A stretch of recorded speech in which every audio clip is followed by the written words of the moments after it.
मजलूम हमारा है, एसडीपीआई का नारा है, हर मजलूम हमारा है। मस्जिद मंदिर की राजनीति बंद करो, बंद करो, मस्जिद पर सरकारी हमले को बंद करो, बंद करो। संभल की मस्जिद को इंसाफ दो, इंसाफ दो। यूपी पुलिस, मुर्दाबाद, यूपी पुलिस, मुर्दाबाद। हम मुल्क बचाने निकले हैं, हम मुल्क बचाकर दम लेंगे, हम मुल्क बचाने निकले हैं। हम मुल्क बचाकर दम लेंगे। जब जब सरकारें डरती है, पुलिस को आगे करती है, जब जब सरकारें डरती है, पुलिस को आगे करती है। योगी तेरी तानाशाही, नहीं चलेगी, नहीं चलेगी, योगी तेरी तानाशाही, नहीं चलेगी, नहीं चलेगी, मोदी तेरी तानाशाही, नहीं चलेगी, नहीं चलेगी। जिंदाबाद जिंदाबाद, एसडीपीआई जिंदाबाद, जिंदाबाद जिंदाबाद। एसडीपीआई जिंदाबाद। अब आप सभी बुजुर्ग, नौजवान और सुनने वाले सभी सामीन, आज का ये धरना हम संभल में हुए हादसे के खिलाफ एक अलामती धरना यहाँ पर दे रहे हैं। संभल में जो हादसा पेश आया, हमने देखा, जो वीडियो हम तक आई सोशल मीडिया के माध्यम से हमने उसको देखा, और वीडियो शूट करने वाला, वीडियोग्राफी करने वाला कोई और नहीं बल्कि पुलिस की ही साइड से किसी पत्रकार ने या किसी पुलिस वाले ने वो वीडियो तैयार की, जिसमें हमने देखा कि पुलिस के 2-3 नौजवान सामने से घरों में फायर कर रहे हैं, सामने से घरों पर पथराव कर रहे हैं। हमने ये देखा कि किस तरह से सीने के ऊपर ये फायर किया जा रहा है, लोगों को घरों में बैठे हुए, घरों में मौजूद लोगों पर ये जिस तरीके से फायर किया गया, कहीं ना कहीं इस चीज को दिखाने की कोशिश है कि जब जब सरकार डरती है तो वह पुलिस को आगे करती है। इसीलिए उस हादसे की मजम्मत में आज हम लोग यहाँ पर बैठकर हमारा एक अलामती धरना दे रहे हैं।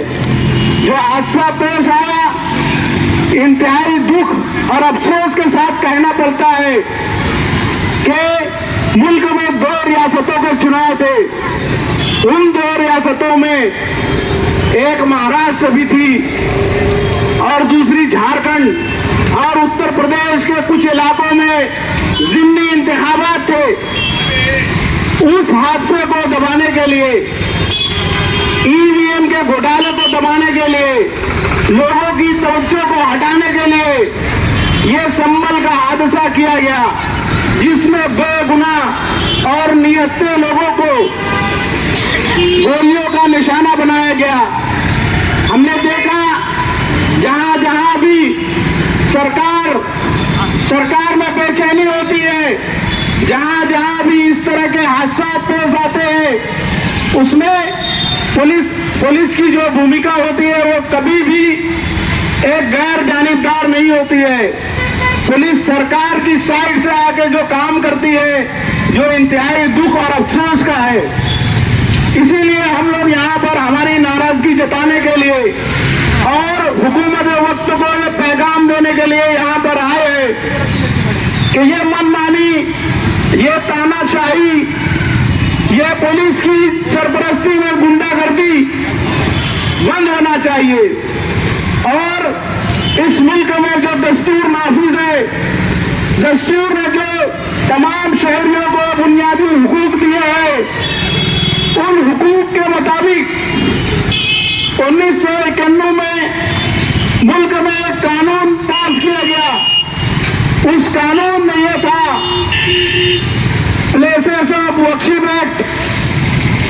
इसमें मजहबी इबादत गाहों का जो कानून मंजूर किया गया, इसमें यह बात कही गई 15 अगस्त 1947 के दिन देश में जो इबादत गाह जिस मजहब और मजहब के मानने वालों के पास है, फिरकों के मानने वालों के पास है, उसकी जो बुनियादी जो शनाख्त है वो बाकी रहेगी। लेकिन बावजूद उसके 1991 के इस कानून को नजरअंदाज करते हुए FIR और रिट पिटीशन दाखिल की जाती है। रिट पिटीशन दाखिल करने के चंद घंटे के अंदर कोर्ट ऑर्डर देती है कि संभल की जामा मस्जिद का सर्वे होना चाहिए और फौरी तौर से ASI हुकूमत की जो आसार कदीमा का महकमा है वो वहां पर सर्वे के लिए पहुंच जाता है और उनके साथ में फिरका प्रस्त तंजीम के जिम्मेदारान जो नारेबाजी करते हुए पहुंचते हैं। ऐसा तो कभी इस मुल्क में हुआ नहीं। हम देखते हैं कि एक मामूली जन्म दाखिला लेने के लिए जब हम जाते हैं तो हमको सैकड़ों बार जाकर कारपोरेशन के चक्कर लगाने पड़ते हैं। अगर हमको हमारा इंसाफ मांगना हो तो उसके लिए रिट पिटीशन दाखिल करने के लिए, केस दाखिल करने के लिए महीनों का वक्त लग जाता है। लेकिन ये ऐसा कौन सा अजूबा इनके पास आ गया कि कोर्ट में रिट पिटीशन दाखिल होने के सिर्फ 2 घंटे के अंदर जज साहब आते हैं और ये कहते हैं कि इसका फौरी तौर से सर्वे होना चाहिए। और हिंदुत्व तंजीमें बीजेपी और उसकी सरपरस्ती में RSS विश्व हिंदू परिषद और बजरंग दल के जिम्मेदारान नारेबाजी करते हुए उस टीम के साथ जामा मस्जिद में घुसने की कोशिश करते हैं। ये कौन सा मुल्क है, ये कौन सा कानून है? हमने देखा 10-10 साल 15-15 सालों तक कोर्ट में मुकदमा पेंडिंग होते हैं, उस पर कभी फैसला नहीं आता। लेकिन ये 2 घंटे में फैसला सुनाने वाले कौन से जज साहब है, कौन सी अदलिया है? तो कहीं ना कहीं हमको ये सोचने पर मजबूर करती है कि इस मुल्क की अदलिया भी, इस मुल्क की पुलिस भी इस फिरका प्रस्त हुकूमतों के इशारों पर काम कर रही है। और हमारी तवज्जो महाराष्ट्र के असेंबली इलेक्शन में हुई बेपनाह धांधलियों से हटाने की कोशिश है। महाराष्ट्र में तो ऐसे हालात नहीं थे कि फिरका प्रस्त सरकार वापस लौट आती, उनको वाज़ेह अक्सरियत मिलती, मगर ऐसा क्या हो गया?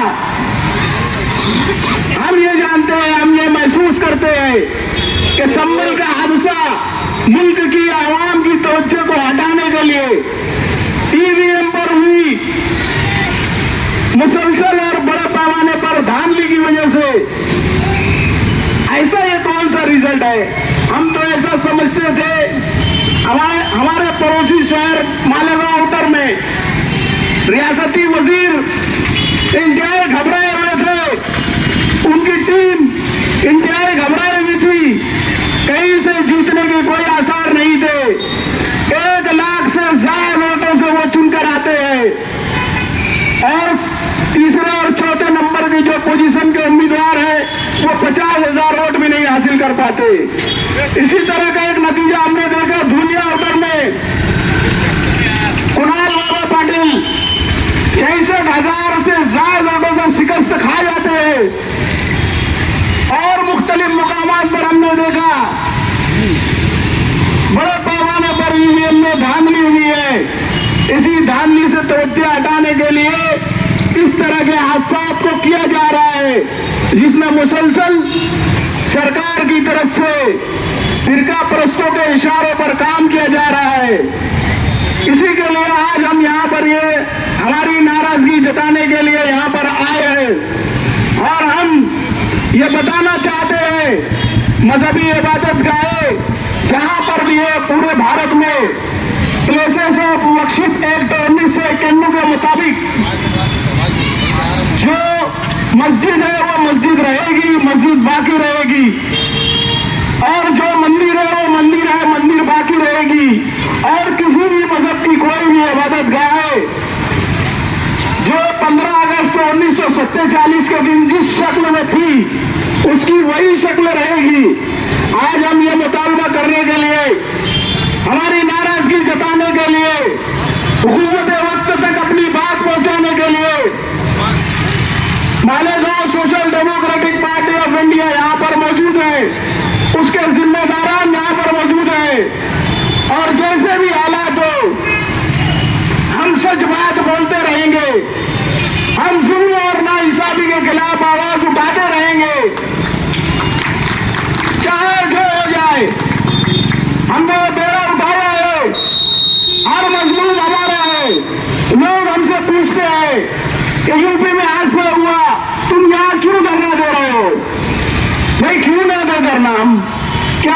के शहरी नहीं है, बिल्कुल है वो शहरी।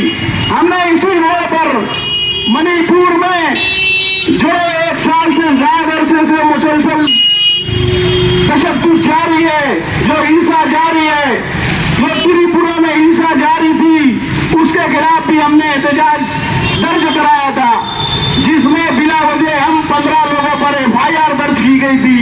जो नौजवान यहाँ पर मौजूद है, जहां जहां जब जब जुल्म और नाइंसाफी होगी, हम तब तब आकर इसी तरह अलान हुकूमत की इस जुल्म और नाइंसाफी के खिलाफ आवाज बुलंद करते रहेंगे। याद रखिए, अगर आज आपने आवाज बुलंद नहीं की तो आने वाली नस्लें आपको बुज़दिल करार देंगी, आने वाली नस्लें आपको बेहिस करार देंगी।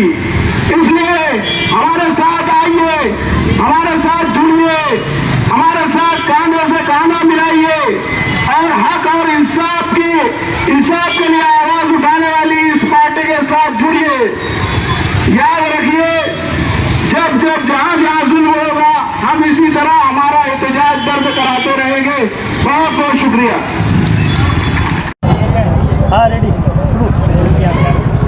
आज 27 नवंबर शहीदों की यादगार किदवाई रोड पर social democratic party of India के ज़रिए एक धरना रखा गया था। ये धरना उत्तर प्रदेश में संभल की जामे मस्जिद पर जो वाक़या पेश आया, उस ताल्लुक़ से पूरे मुल्क में social democratic party of India की तरफ से रखा गया है। उसी का एक हिस्सा ये भी है। मैं आपको बताऊं कि गुज़िश्ता 23 तारीख के दिन कुछ वकला ने और कुछ मकामी लोगों ने मिलकर एक पिटीशन वहाँ की मकामी कोर्ट में दायर की, जिस पर यह दावा किया गया कि ये मस्जिद आने वाले वक्त में विष्णु का अवतार जो होगा या कालकी अवतार जो होगा वो वहाँ पर उतरेगा उस मस्जिद में। ये मस्जिद कभी मंदिर थी, मंदिर को तोड़कर बनाई गई जामे मस्जिद है। मैं आपको बता दूं कि वहाँ के जज साहब ने, पता नहीं उनकी कौन सी ट्रेन छूट कर जाने वाली थी, उन जज साहब ने महज 1 घंटे के अंदर उस PIL पर या उस अर्ज़ी पर सुनवाई करते हुए फ़ौरन वहाँ पर सर्वे का ऑर्डर पारित कर दिया या ऑर्डर दे दिया, जिसकी बिना पर SI यानी आर्कियोलॉजिकल सर्वे ऑफ इंडिया की टीम उन वकला के साथ में वहाँ पर पहुँच गई। इसके साथ साथ मैं आपको बता दूं कि कुछ फ़िरका परस्त अनासिर उनके साथ में जय श्री राम और भड़काऊ नारों के साथ में वहाँ पर उनके साथ में मौजूद थे और नारा लगा रहे थे। मेरा सवाल है उन अदालत के जजेस से और सरकारों से कि इस सर्वे के साथ में नारा लगाने की क्या वजह थी? क्या वो नारा लगाने वाले SI के लोग थे या कोर्ट ऑफ कमीशन, जो कोर्ट ने कमीशन अपॉइंट किया था, या ये उनके लोग थे, या ये वकला के लोग थे जो जय श्री राम के नारे लगा रहे थे? एक डेमोक्रेटिक कंट्री में जहाँ पे कोर्ट ने यह ऑर्डर दिया हो कि जाकर टीम बनाकर कमीशन अपॉइंट करके कि आप लोग जाके सर्वे करो, उन सर्वे के दौरान में इस तरह के नारे लगाना काबिले मजम्मत है और मुल्क की जमहूरियत पर और जुडिशियरी सिस्टम पर एक सवालिया निशान है। हम तमाम लोग आज इसकी मजम्मत करते हैं। आज मैं आपको बता दूं कि सिर्फ इलाहाबाद हाई कोर्ट के अंदर 1,82,000 केसेस पेंडिंग पड़े हैं। अदालतों को वो सुनने का वक्त नहीं है, मगर ये ऐसे केसेस जिससे हिंदू मुस्लिम तनाव पूरे मुल्क में पैदा हो, ऐसे केसेस सुनने का वक्त जज साहब के पास वक्त ही वक्त है। महज उन्होंने 1 घंटे के अंदर ये ऑर्डर दिया, हम इसकी मजम्मत करते हैं। इसी के साथ साथ हम इससे पहले भी बार बार बताते आए हैं कि 1991 जो प्लेसेस ऑफ वर्शिप एक्ट है, जिसके अंदर ये कहा गया है कि 1947 यानी आज़ादी के पहले जो इबादत गाहों का जो मोड था, जो नेचर था, जो उनकी कंडीशन थी, उसको बदला नहीं जाएगा। इस ताल्लुक़ से कोई भी अर्ज़ी, कोई भी PIL, कोई भी अर्ज़ी भाटा नहीं चलेगा। मगर आज अदालतों के ज़रिए जो स्टैंड लिया जा रहा है, ये काबिले मजम्मत है और हमारा डिमांड रहेगी कि 1919 वर्शिप एक्ट को इम्प्लीमेंट किया जाए और इस पर सुनवाई की जाए। आज इसी ताल्लुक़ से हम लोगों ने धरना रखा था और ये धरना पूरे मुल्क में रखा गया है। उसी की एक कड़ी ये भी है, हम लोग डिमांड कर रहे हैं पूरे मुल्क में जहाँ जहाँ धरने दिए हमने कि जो शहीद होने वाले नौजवान हैं इनको कम से कम 50 लाख रुपए का मुआवजा दिया जाए, क्योंकि माजी में बहराइच में जो राम गोपाल वर्मा नामी शख्स था जिसने मुसलमान के घर पे झंडा लहराया था, योगी सरकार ने उसको मुआवजा दिया है। उसी तर्ज पर इन नौजवानों का जिनका कोई कसूर नहीं था, इनको गोलियां लगी है, इनको भी मुआवजा दिया जाए।